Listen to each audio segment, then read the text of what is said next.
దోస్తులను కలిసి అది ముచ్చట్లు పెట్టుకుంటూ కూర్చోవాలి, లేదంటే పిచ్చాపాటిగా మాట్లాడుకోవాలనుకుంటే ఏ పని లేనప్పుడు ఖాళీగా ఉన్నప్పుడు పోయి కూర్చొని ఈ పనులు చేస్తాం.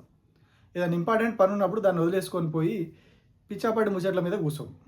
కానీ ప్రభుత్వానికి మాత్రం పిచ్చాపాటి ముచ్చట్లకు చాలా అద్భుతమైనటువంటి అవకాశం దొరుకుతుంది, అద్భుతమైనటువంటి సమయం దొరుకుతూ ఉంది.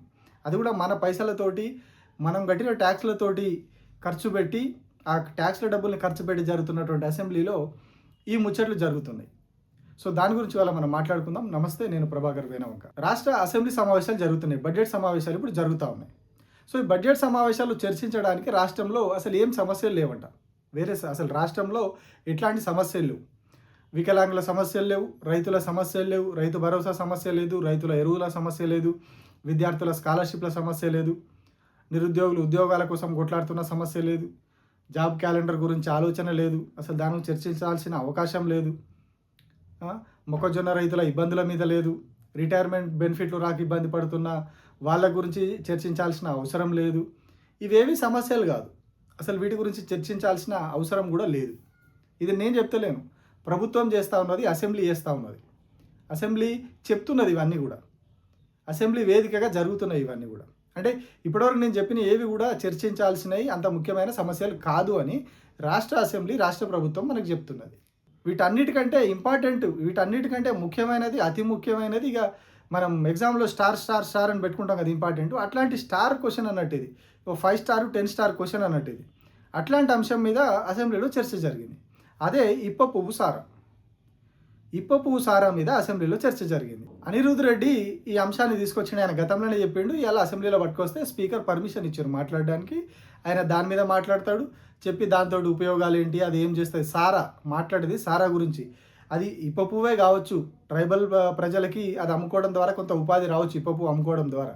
కానీ అక్కడ చర్చించేది సారా గురించి అసెంబ్లీలో. సారా ఓపెన్ చేయాలన్నా, సారా షాప్లు ఓపెన్ చేయాలని చెప్పి అధ్యక్ష 95 బిఫోర్ అధ్యక్ష 1995 బిఫోర్ మండల కేంద్రంలో సారా అనేది అమ్మేది అధ్యక్ష. అయితే 1978-79 అధ్యక్ష ఈ సారా అనేది 91 crores టర్న్ ఓవర్ చేసేది అధ్యక్ష. తెలంగాణలో foreign liquor 8 crores turn over చేసేది అధ్యక్ష. అదే 95 వరకు వచ్చినప్పుడు అధ్యక్ష, 1995 వరకు వచ్చినప్పుడు అధ్యక్ష సారా బ్యాన్ చేస్తారు. ఎందుకంటే కల్తీ, దాని తర్వాత దానివల్ల ఎన్నో ఇళ్ళ మహిళలకు హింసించేది, తాగి అని చెప్పేసి కల్తీ సారా అని చెప్పేసి దాన్ని బ్యాన్ చేసిన అధ్యక్ష. దాని ఉన్న చరిత్ర ఉన్న ఇప్ప పువ్వు మాత్రం బ్యాన్ చేసి మనం ఇప్ప పువ్వు లిక్కర్ అనేది మనం ఎక్స్పోర్ట్ చేయకుండా, తయారు చేసుకోకుండా దీన్ని ఆపేస్తారని కూడా మీకు తెలియజేస్తున్నది. తాగి ఊగుమని సారా గురించి చర్చిస్తున్నారు వీళ్ళు అసెంబ్లీలో. సో దాంతో ఉపయోగాలు ఉన్నాయట, దాంతో ఇంకేదో ఉందట. ఆయనతో పెద్ద రీసెర్చ్ చేసిండట జడ్చర్ల ఎమ్మెల్యే. ఆయన దాని గురించి సభలో మాట్లాడి చెప్పుకొచ్చాడు.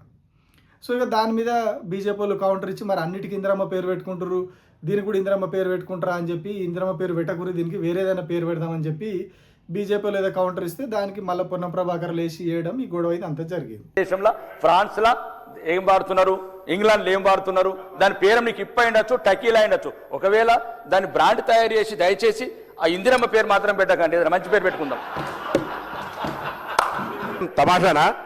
ఎందుకు ఇందిరమ్మ పేరు ఏం మాట్లాడుతున్నాడనే, ఏం మాట్లాడుతున్నాడు, దానికి ఏం భాష రికార్డు ఎందుకంటే మాట్లాడుతున్నాడనే క్షమాపణ చెప్ప. ఇప్పుడు మాట్లాడేది సారా టెక్కిల గురించి, సారా టెక్కిల గురించి మాట్లాడుకుని ఇందిరమ్మ పేరు తీస్తాడా? ఏం దయచేసి నేను సభ అధ్యక్ష, వెరీ అన్ఫార్చునేట్, ఒక గౌరవ సభ్యుడు ఇక్కడి దాకా వచ్చేటువంటి విధంగా మాట్లాడుతున్నట్టే మహిళలకు సంబంధించి, అందులో చనిపోయిన మహిళ ఈ భారతదేశంలో వాళ్ళ నాయకుడు చెప్పిండు తమాషా చేస్తున్నాను ఒక మంత్రి అంటే బెదిరిస్తాడా అధ్యక్ష? నన్ను బెదిరిస్తాడా? తమాషా ఏం చేస్తారు సార్? తమాషా బెదిరిస్తాడా మంత్రి గారు? ఏంది అధ్యక్ష ఇది? అరే ఏం మాట్లాడుతూ ఉన్నారు మీరు? పక్కనే ఉన్నారు, ఏం వింటారు అంటారు? పొన్నం ప్రభాకర్ గారు స్పష్టంగా విని మాట్లాడిండు, శ్రీహరి గారు కూడా స్పష్టంగా వినే మాట్లాడుతూ ఉన్నాం అధ్యక్ష. ఈరోజు మేము అడ్డగోలుగా స్వీపింగ్ రిమార్క్స్ చేయాలని అనుకోవటం లేదు. ఎట్లా ప్రస్తావిస్తారు? ఇందిరమ్మ టకీలా అనేటువంటి బ్రాండ్కు ఇందిరమ్మ పేరు పెట్టేదానంటే అవమానపరిచినట్టు కాదు. ఇంకోటి ఇంకా ఆయన సమర్థిస్తుంటారు. ఇది అవమానపరిచినట్టు కాకపోతే ఇంకేది? రేపు ఇంకొక నాయకుడి పేరు, ఎవరి పేరు అంటే చెప్పి అట్లా చనిపోయిన వాళ్ళ పేరు ఆ ఫలానా విస్కీకి పెట్టేదంటే ఏమన్నట్టు అవమానపరిచినట్టు.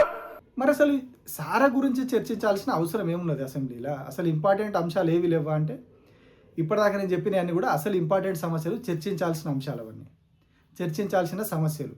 వీటి మీద గతంలో బీజేపీ వాయిదా తీర్మానాలు ఇచ్చింది. బీఆర్ఎస్ ప్రతిరోజు ఏదో ఒక అంశం మీద వాయిదా తీర్మానం ఇస్తూ ఉన్నది. వాయిదా తీర్మానం అంటే ఇవాళ ఏదైతే ఆ ఎజెండా ఫిక్స్ చేసి ఉన్నారో అసెంబ్లీలో, ఆ ఎజెండాను కాసేపు పక్కన పెట్టి వీళ్ళు ఏదైతే వాయిదా తీర్మానంలో సబ్జెక్ట్ పేర్కొన్నారో, రైతుల అంశమో, రైతు భరోసా అంశమో, లేకపోతే రిటైర్మెంట్ బెనిఫిట్ల అంశమో, మొక్కజొన్న రైతుల అంశమో, ఈ అంశం మీద మీరు వాయిదా తీర్మానాన్ని స్వీకరించాలని చెప్పి స్పీకర్కి ఏదైతే ఇస్తారో ఆ అంశం మీద ఆ రోజు చర్చ జరపాలి.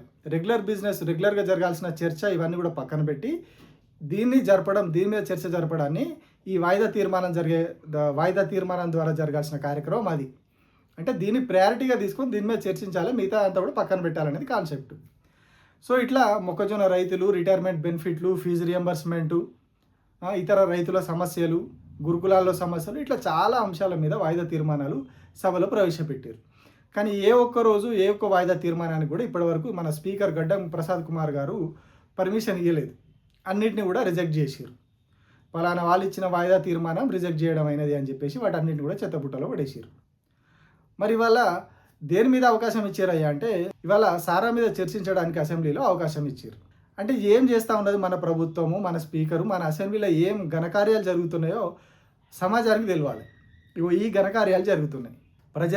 ప్రజల ఇబ్బందులు లేవు, రైతుల ఇబ్బందులు లేవు, వేటి గురించి చర్చించేది లేదు అసెంబ్లీలో. సారా మీద చర్చించడానికి స్పీకర్ అనుమతి ఇచ్చిర్రు. మిగతా ఏవి కూడా ఇంపార్టెంట్ సమస్యలు కాదు, ఇంపార్టెంట్ ఇష్యూలు కాదు, వాటిని అసలు టేకప్ చేయొద్దు అని చెప్పి వాయిదా తీర్మానాలన్నింటినీ పక్కన పెట్టి సారా మీద చర్చకి అనుమతి ఇచ్చారు. ఆ వాయిదా తీర్మానాలన్నీ పక్కన పెట్టేసి ఇదేదో దీని స్పెషల్ మెన్షన్ కింద అడిగితే ఆయనకు అవకాశం ఇచ్చారు.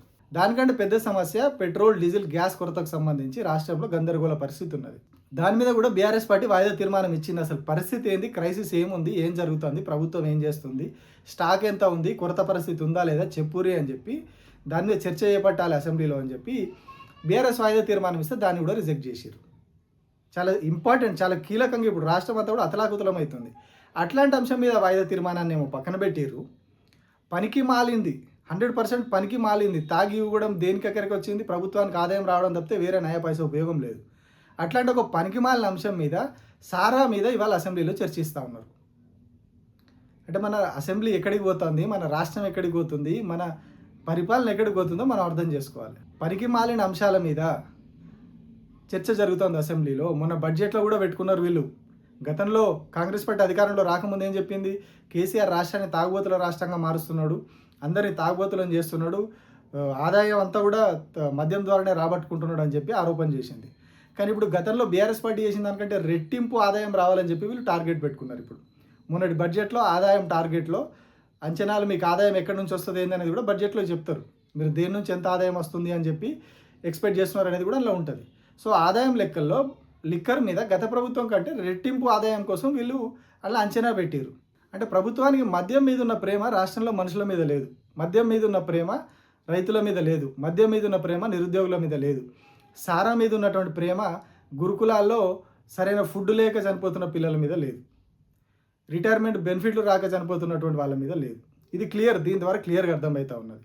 సారా మీద చర్చించడానికి టైం ఇచ్చి మిగతా ఇంపార్టెంట్ అంశాల మీద చర్చ రాకుండా పక్కన పెడుతుర్రు అంటే ఎంత దారుణంగా పరిస్థితి ఉందో రాష్ట్రంలో అర్థం చేసుకోండి.